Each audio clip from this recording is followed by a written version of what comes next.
Alors on vient de vous donner le cadre de ce 31, dans le cadre de la fête, dans le cadre des repas, mais aussi, et c'est indispensable du 31, rituel, les vœux d'Emmanuel Macron, 20h à la télé, mais bien sûr sur Europe 1 aussi. Oui, allocution du chef de l'État depuis l'Élysée. Il l'a préparé à Brégançon où il passait ses vacances. Exercice compliqué puisqu'il faut concilier gravité de la situation sanitaire et espoir pour 2021. Adrien Beck.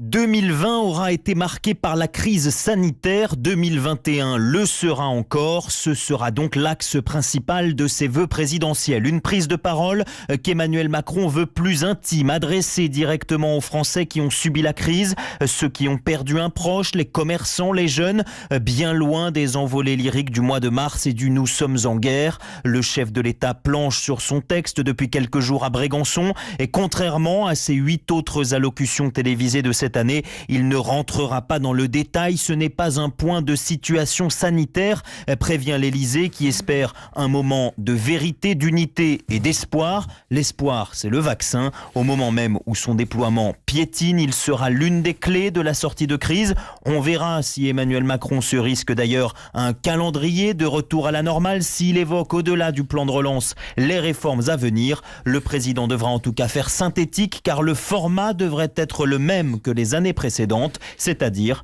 un gros quart d'heure. Alors on a compris le cadre général, le message général, mais avec quel mot, quel ton? Celui qui a tenu le stylo d'Emmanuel Macron pendant 1 an et demi au début de son mandat à l'Élysée, Sylvain Faure est notre invité à 8h15 et dès 18h, rendez-vous sur Europe 1 avec Isabelle Millet, une soirée spéciale autour des vœux présidentiels que vous pourrez suivre évidemment en direct.